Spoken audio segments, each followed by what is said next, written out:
Hi everybody, I'm John coming to you from San Francisco, California, and I'm going to be reading you Trapped in a Video Game by Dustin Brady. Chapter 1, Boogers and Blasters. Jesse, come over, now! You're not going to believe this. That was the text that ruined my life. I know, that doesn't sound like a life ruiner. Especially because the text's sender, my friend Eric, says, "You're not going to believe this," about the world's most believable things. Just in the past month, he's told me that I wouldn't believe a piece of toast that looked exactly like Darth Vader. It looked exactly like a burnt piece of toast. A sweet trick he learned on his bike, riding for literally 1.5 seconds without holding the handlebars, and a really big booger. That one was actually pretty impressive. I ignored the text for a little bit because nothing makes Eric talk faster than silence. When he didn't write back after 5 minutes, I finally replied. "What is it?" No response. "You gonna tell me, or what?" Nothing. "This better not be another booger." Nope. 5 more minutes passed. I sighed. Fine. Eric was gonna win this one. But only because looking at his dumb booger would be more fun than this math homework. I closed my book, put on my jacket, and walked across the street to Eric's house. The door was open, so I let myself in and walked down to the basement. "All right, let's see it," I said as I reached the bottom of the stairs. No booger. Also, no Eric. "Come on," I called out. I wandered into the laundry room where the dirty clothes should be. I walked upstairs into Eric's room, where the dirty clothes actually were. I checked behind all the doors, inside all the closets, and under all the beds. No booger, no Eric.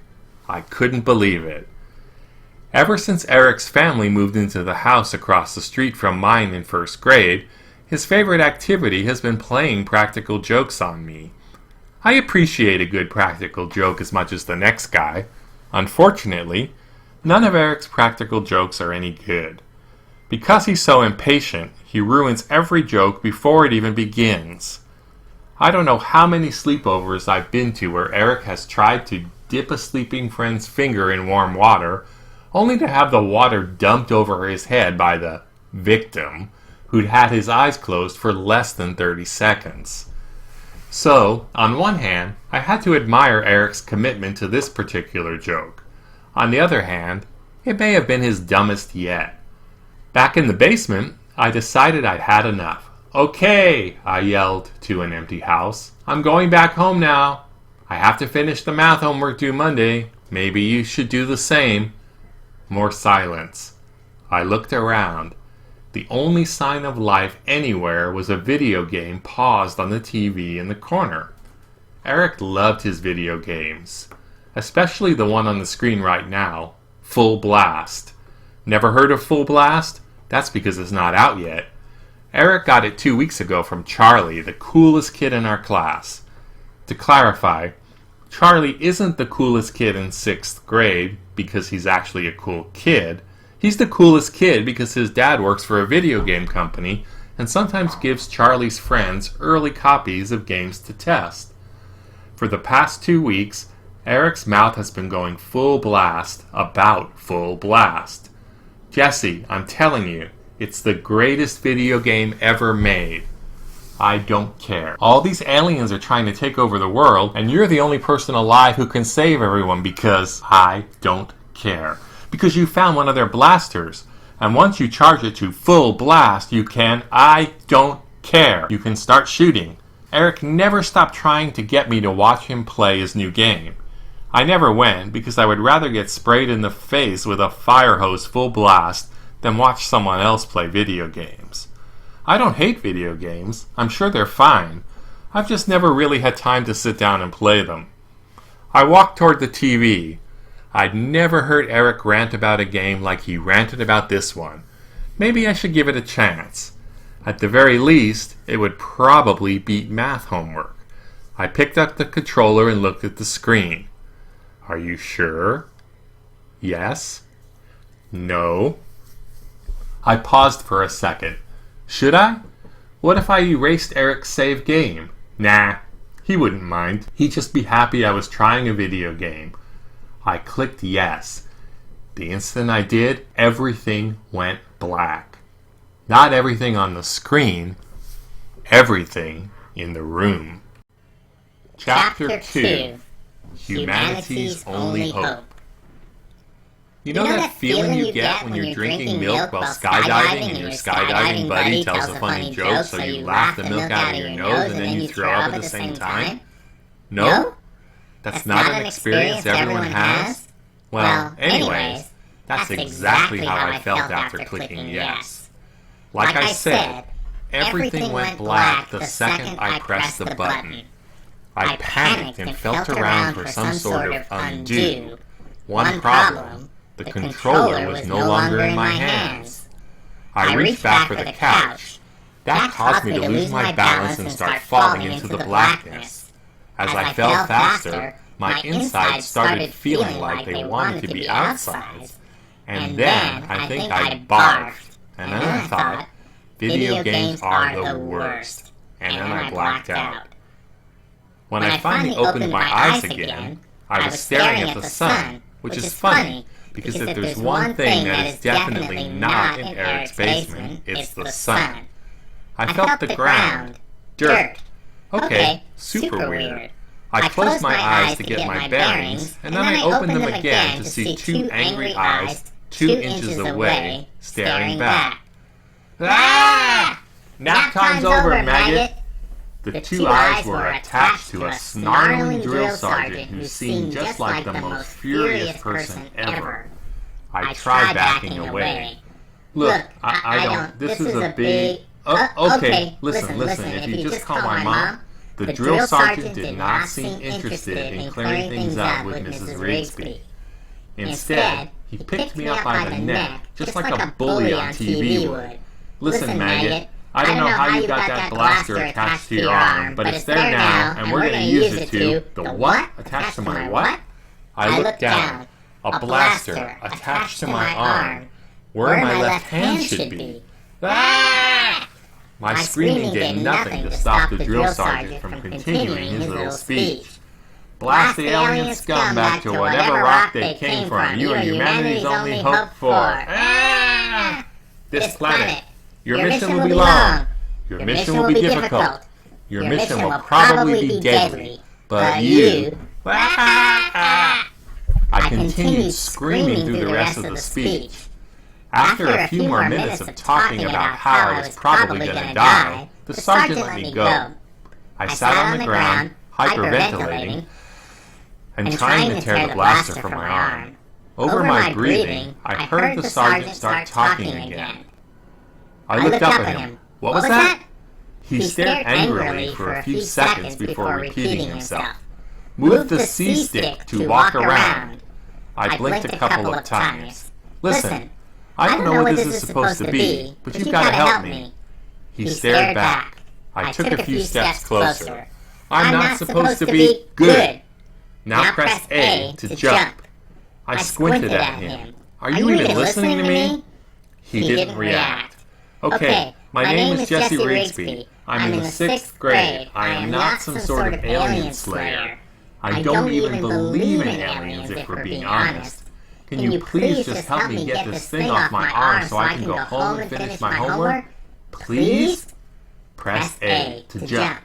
No, I don't want to jump. Press A to jump. This is a video game thing, right? Like virtual reality? Some sort of a headset? I reached up to tear the headset off.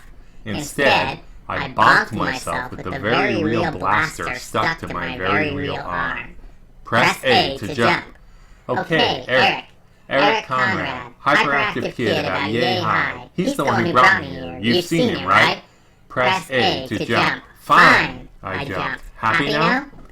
Well done. Now it's time to blast some aliens. Follow me. No, it is certainly not time to blast some aliens, I yelled after the drill sergeant. It's time to get back to math homework. Fractions. I'm supposed to be multiplying fractions. As usual, he ignored me. I finally huffed and followed him. What else could I do? He led me through an empty military base, past rows of barracks, to a firing range. He picked up a gun of his own, opened a gate for me, and led me into a stall. 10 yards in front of me stood a cardboard cutout of a man-sized praying mantis.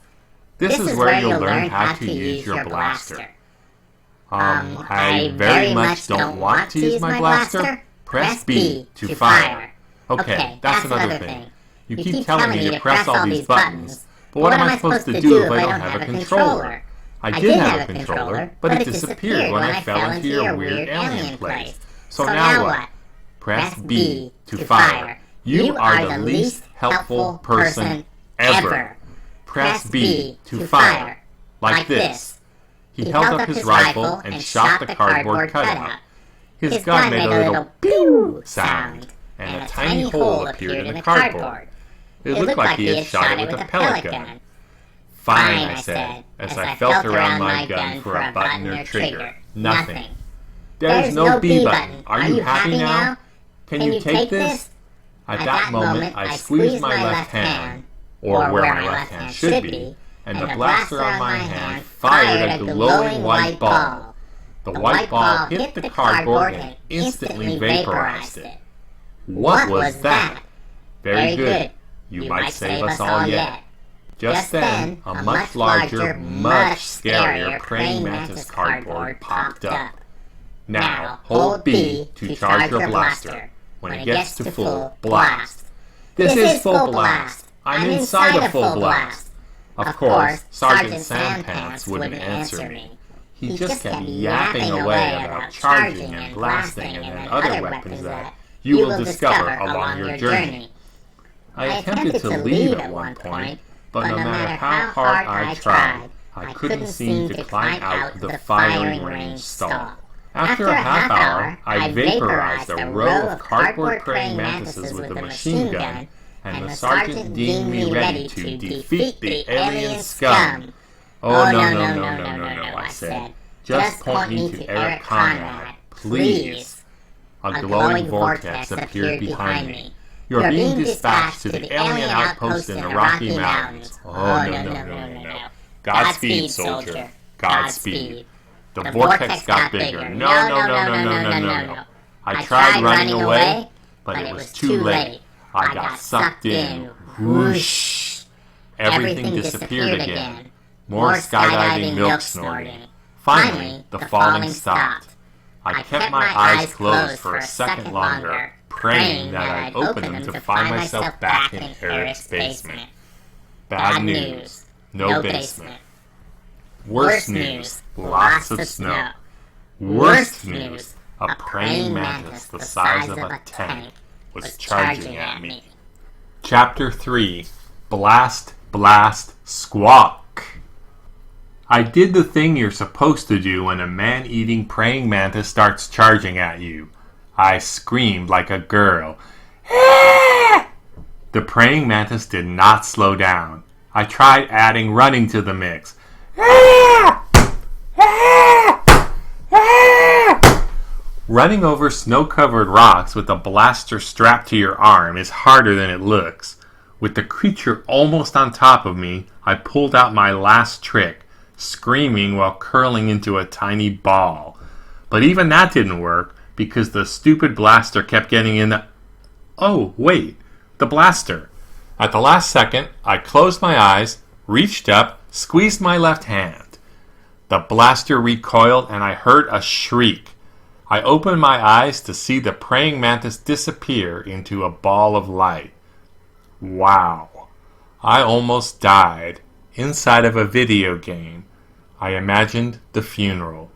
Here lies Jesse Rigsby of Middlefield, Ohio. He was tragically taken from us by a giant praying mantis while trying to save a video game world from fake aliens. He bravely led the resistance, which lasted for all of 10 seconds. I looked around me. Snow and boulders everywhere, with a path leading deeper into the mountains ahead of me. No thanks. I turned and started walking back to find a way out of this mess. I got exactly 5 steps before, click, I hit something and fell backward onto the snow. Confused, I picked myself up and tried again. Blink. I got up and inspected the spot further. It was open air, no different from anything else around me. I tried to put my fist through it. Blink. Ow! I punched an invisible brick wall. I shook my hand, then tried blasting it. Nothing. Maybe full blast? I charged the blaster and shot the invisible wall from 2 feet away.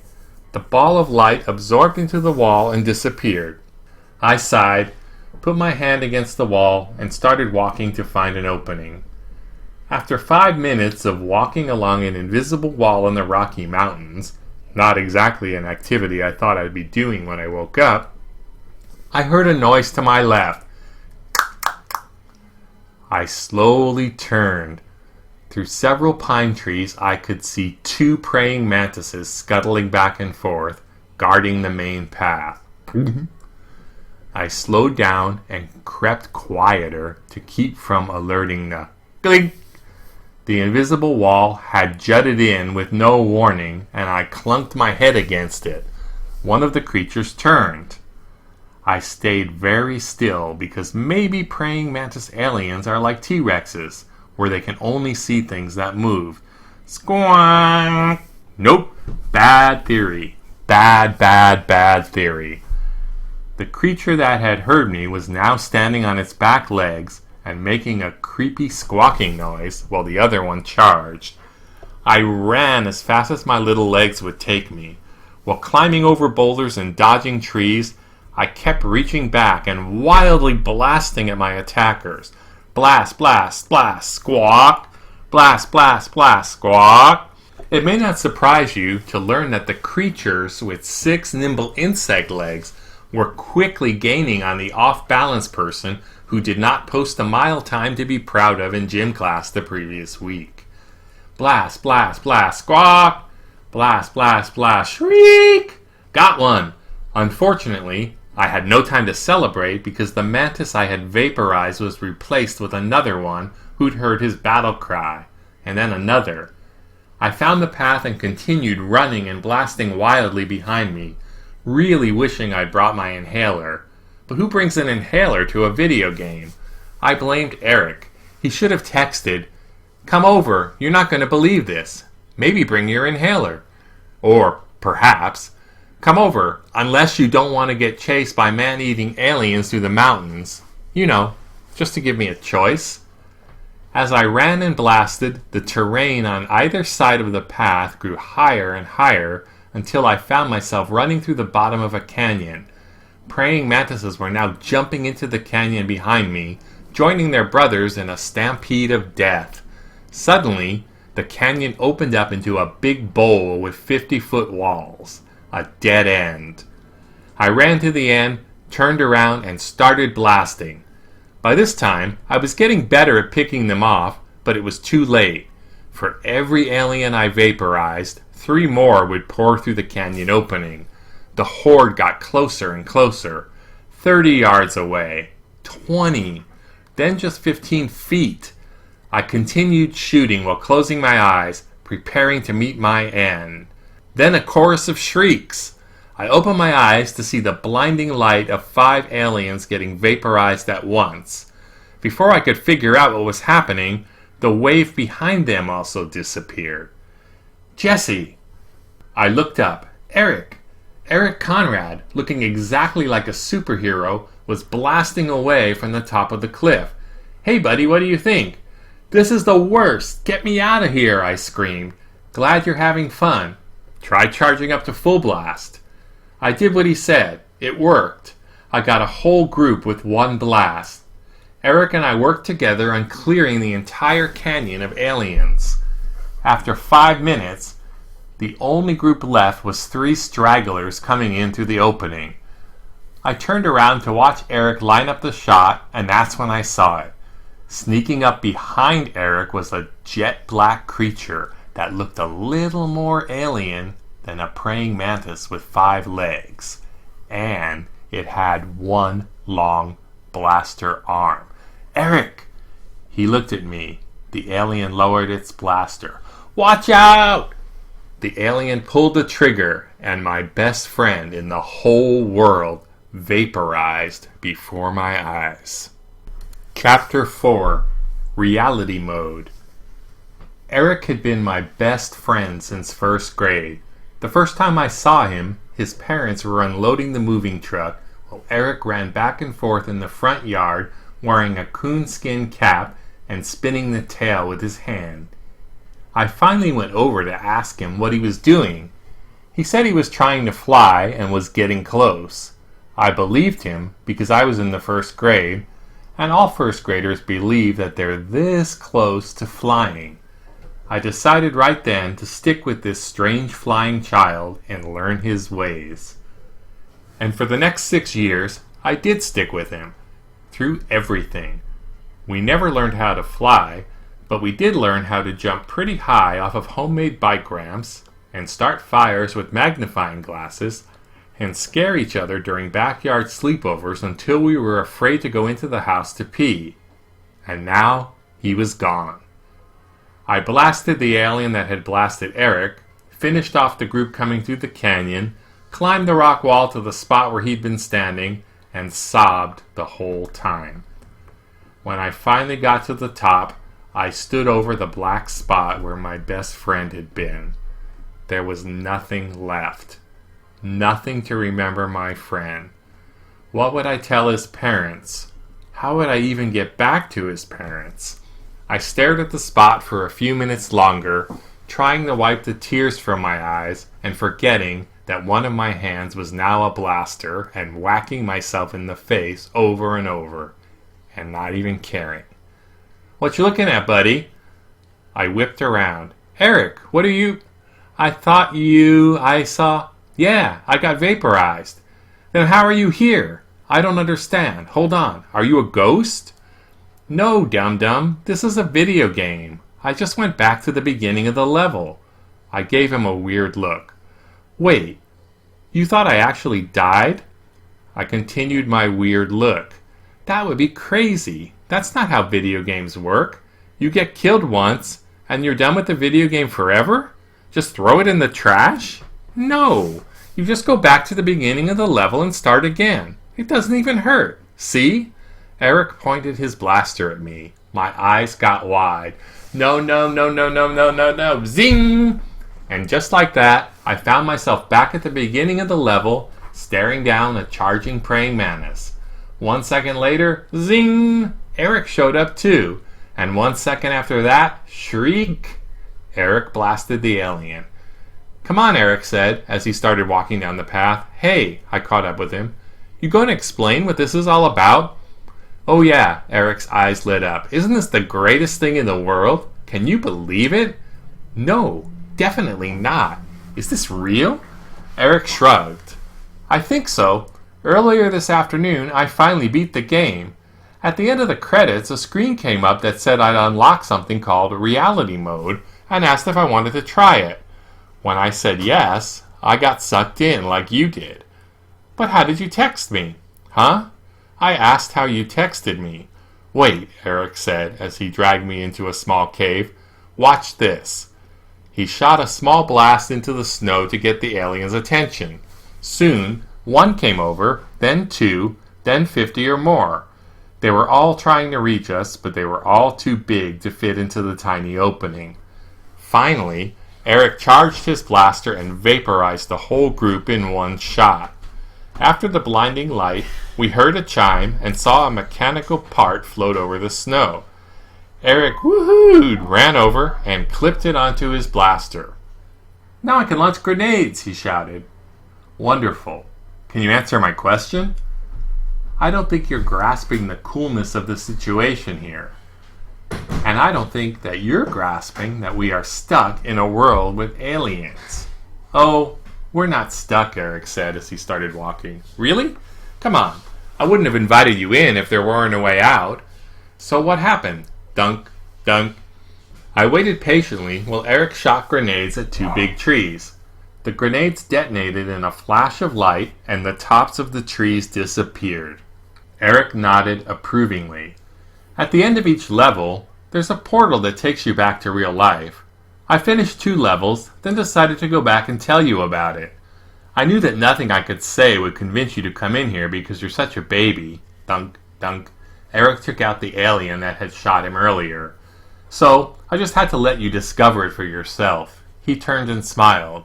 So what do you think? I think this is horrible. Eric's face fell a little bit. What? What do you mean, what? I have no idea what's going on, and... Eric reached over my shoulder to blast a praying mantis running behind me. All of a sudden, I get sucked into this thing, and I think I threw up, and you know how much I hate throwing up. While maintaining eye contact, Eric held his hand out and launched a grenade at 2 aliens trying to sneak up on us to the left. And then this army guy starts yelling at me and making me do all this weird stuff. That was the tutorial, Eric interrupted. Huh? Eric held his blaster in the air and shot. A flying thing fell to the ground behind him. The tutorial. It's there to teach you how to play the game. That sergeant's not real. He's like a robot. He's only programmed to do that one thing. Oh, whatever. And now everything's trying to kill us, and I have math homework that's due on Monday. Listen, Eric said as he launched 2 more grenades just for fun. I understand that you're a little annoyed right now. Real aliens are trying to eat me. But you're with me, and I know this game backwards and forwards. If you stick close, I promise you'll be fine. Who knows? You might even have a little fun. I glared at him. I'll let you shoot a grenade. I glared some more. Eric unclipped his grenade launcher and put it on my arm. Try it. I squeezed. 2 grenades thunked out of my arm and vaporized a praying mantis that I didn't see sneaking up next to us. Wasn't that great? Eric exclaimed. It was. It was very great.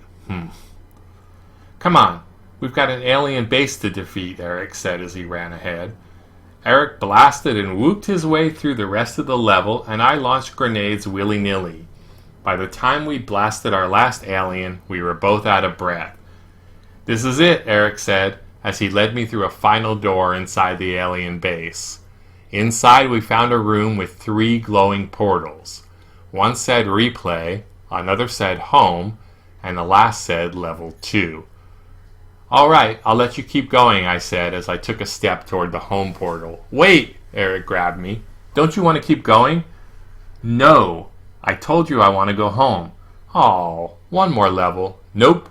The next one is in Hawaii. Sorry, they have jetpacks. I squinted at him. Jetpacks. We stared at each other some more, Eric nodding and me squinting. Finally, I rolled my eyes. 1 more level. Woohoo!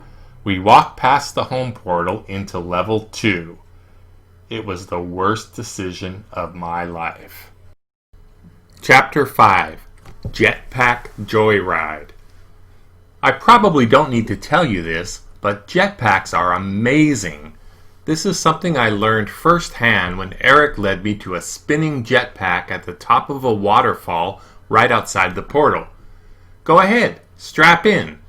I strapped on the jetpack, trying hard not to act like this was the coolest moment of my life. Okay, now what? Jump off. Excuse me? Jump off the waterfall. I looked down over the edge. The bottom of the waterfall was at least 200 feet down. Nope. Nopety, nope. Can't I just launch from here? You can, but it's more fun if you're falling first. Just press the button in your right hand to blast off, and remember to land when it starts blinking.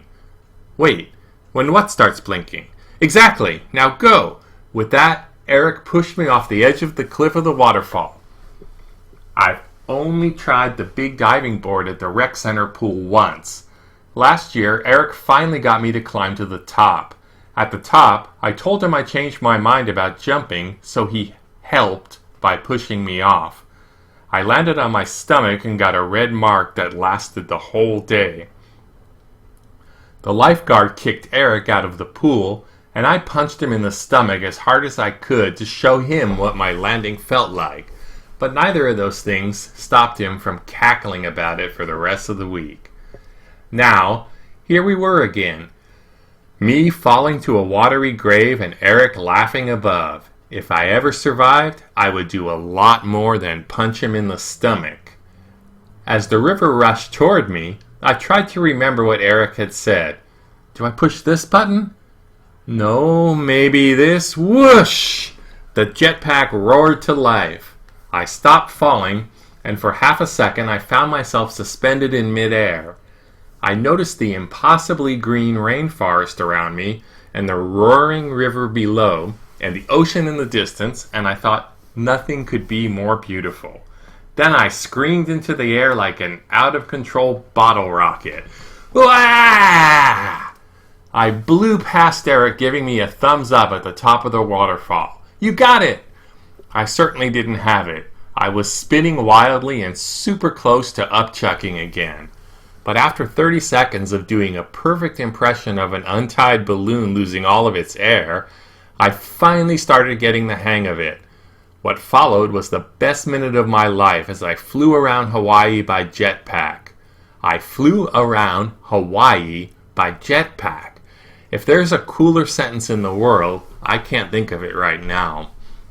I was having so much fun flying around Hawaii by jetpack, sorry, I just wanted to say it again, that I forgot about Eric's blinking warning.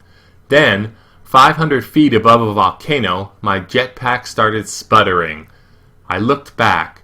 The fuel wasn't just running out, the jetpack itself was disappearing and reappearing on my back. I panicked and looked for a place to land, but it was too late. The jetpack disappeared for good. Oh no! I screamed as I fell toward the mouth of the volcano. I was so mad at Eric. Falling off of the 15-foot diving board is one thing. Falling into a pit of boiling lava is quite another. But just before I hit the lava, everything went white, and I found myself standing next to Eric on top of the waterfall again. Pretty cool, huh? Would it kill you to tell me what happens when the jetpack starts blinking? Eric laughed and strapped on the jetpack. Come on. Don't I get one? Yeah, it'll reappear in 5, 4, 3, 2. Another jetpack magically reappeared in its place. I strapped it on and we started flying. In the air, Eric explained the plot of this particular level. Something really stupid about the aliens using Pearl Harbor to launch their attacks and blah blah blah. I couldn't pay too much attention because I was flying around Hawaii by jetpack. We landed on a secluded beach, found more jetpacks, and took off again. When we got into the air, we were joined by 2 eagle-sized wasps. I nervously glanced over. One of them made eye contact and glared at me. What are those? I yelled to Eric.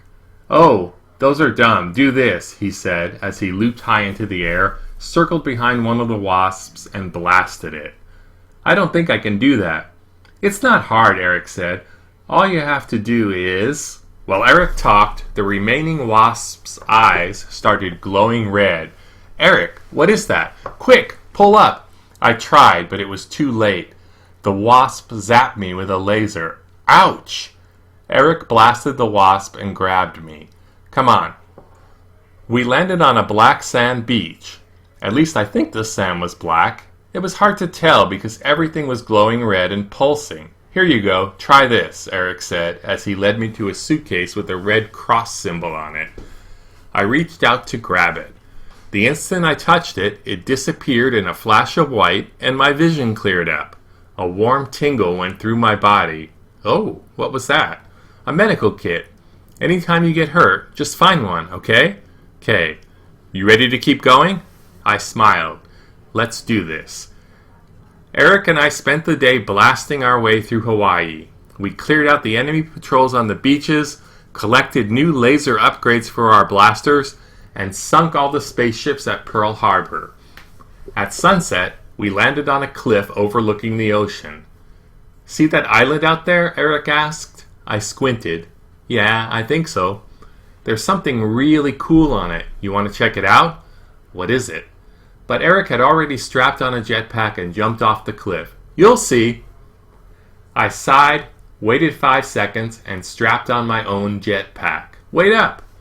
I pushed to catch up with him, but Eric was about 50 feet ahead of me. 30 seconds into our flight, The island still seemed a couple of miles away. "I don't think we're going to make it," I yelled again. Just then, a huge shadow fell over the ocean. Then, screech! I looked up to see a bat the size of a small airplane swoop over Eric and grab him with two massive claws. "Eric!" At that moment, I felt the claws dig into my own back. Chapter 6. Boss Battle. With Eric and me in their talons, the bats flew toward the tiny island. As we got closer, the speck of land came into focus. Just a beach the size of a small backyard with a single palm tree in the middle. When we reached the island, the bats dive bombed, then whoomp, dumped us onto the beach and soared off. I brushed the sand out of my clothes. Was that supposed to happen? Of course. I walked toward Eric. "We have to talk." I put my finger on his chest. "You can't keep surprising me with..." My voice trailed off because, as I talked, a shadow fell over Eric. I slowly turned to see what it could be this time. A sand monster. Of course. Why not? Behind me, a monster made of sand rose from the ground. It kept growing and growing. First the size of a one-story home, then 2 stories, then as tall as one of those old houses with a big attic on top. Its face formed into angry eyes and massive fangs. I jabbed my thumb toward the furious monster behind me. "You want to tell me what this is?" "The boss." "I don't know what that means." "This is a video game. Every few levels end with a big boss battle." "You're speaking gibberish." Eric rolled his eyes. "If you blast him enough times in a glowing spot on his back or belly, he'll disappear and the portals will pop up." "Fine. I'll be happy to go home where people aren't constantly tricking me and pushing me off waterfalls." "Fine. Fine." I marched in front of the sand monster and it roared like a dinosaur. "Ooh, I'm real scared," I said as I blasted it in the mouth. "What are you going to do, eat me?" I charged up to it full blast and shot it in the belly. It fell over shrieking, then grew bigger and angrier. "Go ahead, eat me. It won't even hurt. I'll just come right back here and we'll do this whole thing again because this is a video game and video games are stupid." "Oh, shut up," Eric yelled from across the level. "What was that?" "Just save it. You know you're having fun." "Oh, really? You know what would be fun?" I dodged a spiky sandball that the monster threw at me. "It's sand, you might be saying. Sand is soft. How could a sandball be spiky?" I know, right? Video games are so dumb. What would be fun is having a real friend who explains things and lets me choose for myself. Eric blasted the monster in the back and it fell over again. "What? So I'm not a real friend now?" The monster grew so big that I couldn't see Eric anymore, so I just started yelling at the monster's belly, hoping Eric could hear me on the other side. "I don't know. Real friends trust each other." I could hear Eric charging up his blaster. I charged mine, too. "Real friends know each other," Eric said, "and this friend knows that you never want to have fun or make decisions for yourself, so sometimes I have to push you a little bit." "Well, maybe you don't know me as well as you think you do." I blasted the monster's belly. Unknown to me, Eric blasted its back at the same time. In slow motion, the monster looked at me, then turned around to look at Eric. Then a funny thing happened. Its head started twitching unnaturally. As the monster's head snapped from me to Eric and back again, it started to roar. Or at least it tried to roar. Roar, roar, roar, roar, roar. It sounded like a lawnmower trying to start. Roar, roar, roar, roar, roar. Suddenly, the sand monster and island disappeared. Everything faded away, and we were left in a bright blue room. On the walls, words started to appear as if they were being typed. Error 2302. Activate Hindenburg Protocol? Yes? No. Okay, I said to Eric. What's the Hindenburg Protocol? His face was kind of white. I don't know. What do you mean you don't know? I mean, it's never done anything like this before. So, should we pick no? Yeah, probably. I walked to the wall and touched no. The message disappeared, and Eric and I looked at each other and waited for something to happen. Then the message started typing out again. Error 2302. Activate Hindenburg Protocol? Yes, no. I guess we don't have a choice, Eric said. He touched yes, and the room faded away. The island and ocean came back, but no more monster. That was weird, I said. Yeah, super weird. 3 portals started pushing through the ground in front of us. Why don't we both get out of here, Eric asked.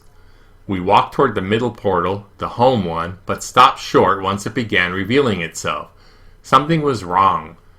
The 2 other portals glowed bright blue and purple like before, but not the middle one. The middle one was dull gray, and it was locked. Chapter 7. Mark Day. What now? Eric backed up. I don't know. We're trapped. I mean, I'm sure there's a way out. Oh, really? I blasted the locked door. Nothing. I chucked a grenade at it. Didn't even make a dent. Then I blasted Eric. He reappeared on the other side of the island. I started marching toward him. This is all your fault. I blasted him again. He disappeared and reappeared again. Now what are we going to do? Another blast. Nobody knows we're in here. Blast. And even if they did, what would they do? Reprogram the game and erase us? Blast. We're supposed to go on a field trip to the Science Center next week. And I really wanted to go to the Science Center. Blast. This blast is blast. All blast. Your blast. Fault. Blast. Blast. By the end of my little speech, Eric was just hanging his head while I blasted him to video game death over and over again. I'm sorry, he finally said. I glared and blasted him again. It's all my fault. I shouldn't have made you come without asking. He plopped onto the sand. I sat down next to him. No, you shouldn't have. But I did have a choice, and I decided to keep going, so I guess we're in this together. Eric didn't say anything. He just kept his head down and started drawing a sad face in the sand. Except Eric is really bad at drawing, so the face looked like a melty pizza. Come on, I picked him up. Let's find a way out of here. We walked through the replay portal and reappeared back at the top of the waterfall at the beginning of the level. Okay, I said. When we got into the video game, it felt like we were falling, right? So maybe we just need to jetpack high enough to escape. Eric shook his head. Won't work. We'll bonk our heads on the ceiling first. I looked up at the clear blue sky above me. Okay, Mr. Positive. What ceiling?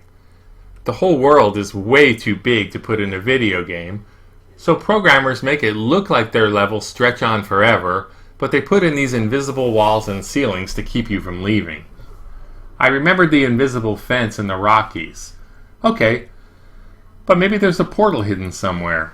Eric shrugged. Well, grab a jetpack and let's see. We scoured every inch of our fake Hawaiian island. Eric was right. It was a lot smaller than I first thought. In a single afternoon, we had jetpacked over every acre of rainforest, trekked across every beach, and even hiked up the volcano. No hidden portals. At Pearl Harbor, while we were looking for an unlocked spaceship we could use to escape, Eric spoke up. Do you think they'll have a Mark Day for us at school? Mark Whitman was a kid in our class who had disappeared last month. Word around town was that he had drowned trying to swim across the Mohanning River after a storm. Everyone pitched in to find him. They even brought in these special boats to look up and down the river. When they couldn't find his body after 2 weeks, they finally decided to hold a memorial service at the school. They set up a gigantic picture of Mark on stage, and his big blue eyes stared at us while a bunch of people got up to say nice things about him. Then we got to go home early. I remember being sad, but also a little excited that we got an extra day off. I got mad at myself for feeling like that. Stop it, I told Eric. That's not going to happen. I mean, you didn't tell your parents where you were going, did you? I was silent. And my parents were only going to be gone for an hour or two. They have no idea. How long have we been in here? Half a day? A whole day? They're probably already looking for us. I knew he was right, My mom would probably think I'd gotten kidnapped, and my dad would say Eric and I were hiding in the woods. I glanced back at Eric. He looked like he was going to start crying. "Come on," I said. "Let's go back to Sand Monster Island." We jumped off the cliff from before, jetpacked over the ocean, and let the big bats take us to the island. Sure enough, the sand monster was back. We teamed up and defeated him in no time.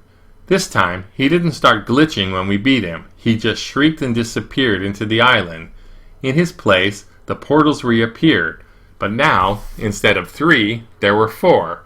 "That's it," I said, pointing to the 4th portal. "That's our way out." Eric shook his head. "No, that one just sends you back to previous levels." He took a closer look at the locked home portal. Wait a second. Look at this."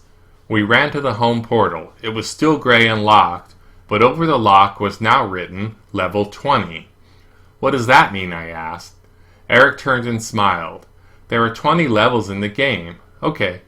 Jesse, this door unlocks when we beat the game." Chapter 8. Lady Liberty. I am not at all a huggy person, but I gave Eric the biggest bear hug of my life right there. Woohoo! It was an awkward hug because we clunked arm blasters, but neither of us cared. We ran through the level 3 portal and did the pitch black skydiving thing again. I must have been getting used to it because I barely felt like puking this time. When we finally stopped falling, I looked up to see the Statue of Liberty towering over me. "Okay, tell me about this level." "This is a good one," Eric exclaimed. "See all the aliens in New York City? They think they have you trapped on Liberty Island. Little do they know that the Resistance has turned the Statue of Liberty into a rocket ship. So you have to lure all the aliens into the Statue of Liberty, climb to the top, and escape by jetpack the second before Lady Liberty blasts the aliens to the moon." I stared at Eric with my mouth hanging open. Finally I said, "Okay, I never want to hear you make fun of me for collecting baseball cards again because that's the most ridiculous thing I've ever heard." He kept grinning. "But it's cool, right?" "It's cool that the Statue of Liberty is a rocket ship?" "No, that's dumb." Eric shrugged. To each his own. "So, how are we going to do this?" "The problem is that there's only one jetpack at the top, and we won't have enough time to wait for a second one to come back before the Statue of Liberty blasts off." "Wait," I interrupted. "Doesn't that sentence sound stupid? Before the Statue of Liberty blasts off? I just feel like we need to stop for a second so you can admit how dumb all of this is." Eric rolled his eyes. "So I'll run ahead of you and unlock all the doors. You wait 5 minutes, hit that alarm over there to attract the aliens, and run like crazy up to the top with them chasing you. I'll be waiting there with the jetpack and we'll fly off into the sunset together. Sound like a plan?" "Yeah. I've always wanted to watch the Statue of Liberty fly to the moon with a bunch of aliens inside." Eric grinned. "I know, right? Me too." With that, he ran into the statue and disappeared inside. After 5 minutes of counting, I pressed the big red button next to me labeled Alarm. Breep, breep, breep. A loud alarm sounded, and the Statue of Liberty's eyes began glowing red in time with the noise. I didn't have to wait long for the aliens to show up. They started pouring onto the island from every direction. All kinds of aliens emerged from the water. Some old friends like the praying mantises and wasps, along with some new ones, including these Transformer rip-offs and stretchy slinky guys. I blasted as many as I could, then made a break for the Statue of Liberty when the number of aliens started to get overwhelming. I had visited the Statue of Liberty a few years ago on a family vacation to New York, so I thought I knew what the inside would look like. As soon as I entered the lobby, though, I realized that the game developers had taken some, creative liberties. No more simple lobby and long winding staircase. Instead, I found an elaborate series of platforms and ropes. "Seriously?" I shouted before climbing onto the first platform. From there, I jumped onto the flame sculpture in the middle of the lobby and then onto a third platform. I climbed a rope to the fourth ledge, then discovered a problem. My next platform was all the way on the other side of the statue. I considered climbing back down and looking for another way, But the aliens had already filled up the lobby below. In fact, they continued to pour through the door, steadily climbing on top of one another toward me. From above, the whole thing looked like rising water coming to swallow me. If I didn't move soon, I'd be alien meat. I reminded myself that I'd just reappear back at the beginning of the level if I fell into the pit of squirming, shrieking aliens, but it still felt super scary. I took a deep breath and remembered something I learned during my training. "Okay, maggot," Sergeant Sandpants had said, "when you come across a large pit, shoot your blaster at the ground in the middle of the jump and give yourself an extra boost." "What are you talking about?" I'd yelled at the time. Now I knew. I took a deep breath, jumped as far as I could, then shot a blast down into the pit the second I started falling. It worked! The blast gave me just enough lift to make it to the other side. I continued climbing and jumping and blasting my way up the Statue of Liberty as the tide of aliens rose closer and closer to me. In gym class, I'd never been the best at pull-ups, and by never the best, I mean unable to do anything but hang from the bar like a noodle, but I was able to climb the ledge with no problem thanks to my new, strong mechanical blaster arm. By the time I reached the top, I was actually starting to have fun.